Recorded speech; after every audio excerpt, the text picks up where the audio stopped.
লেখা, ছোট বৌমা, আরে আচার্য মশাই আসছে।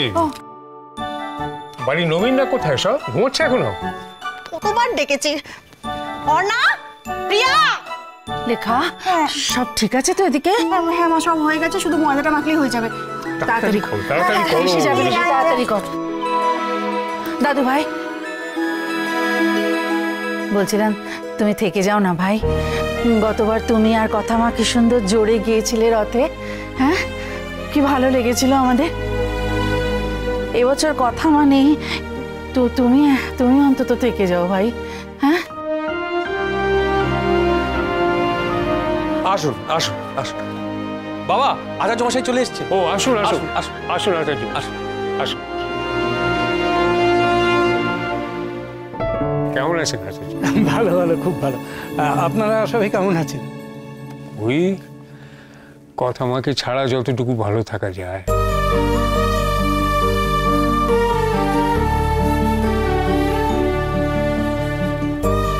স্নান যাত্রায় তো আপনারা কেউ গেলেন না, রথযাত্রা কিন্তু আপনাদের অবশ্যই যেতে হবে। সেই জন্যই তো আমি নিজে আসলাম আপনাদের সবাইকে নিমন্ত্রণ জানাতে। হ্যাঁ, ইচ্ছে তো আছে। সেবারের কথা খুব মনে পড়ছে জানেন। পূর্ণিমার কথা মা নতুন বিয়ের পর প্রথম একসঙ্গে রথ টেনেছিল।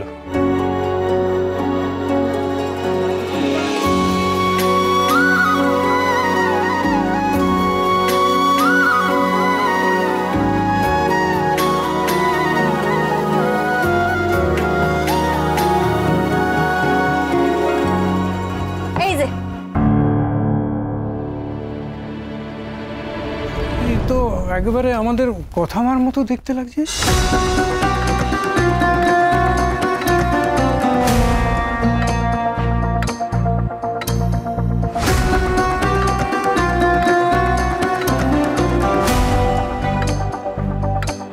হ্যাঁ, যা বলছিলাম কর্তামা, আপনারা যাচ্ছেন তো?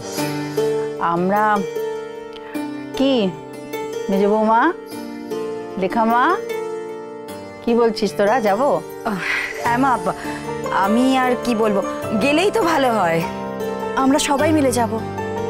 ওখানে গেলে মনে হবে যেন কথাও আমাদের সাথে আছে, তাই না মা?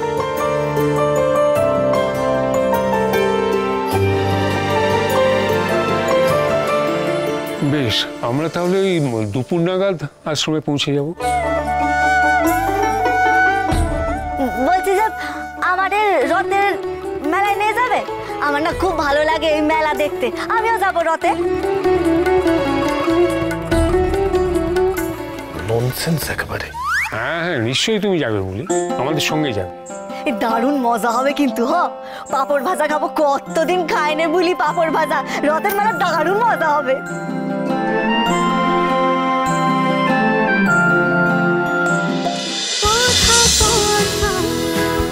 কথা সোম থেকে রবি প্রতিদিন সন্ধ্যে ৭টায় স্টার জলসায় ও জিও হটস্টারে।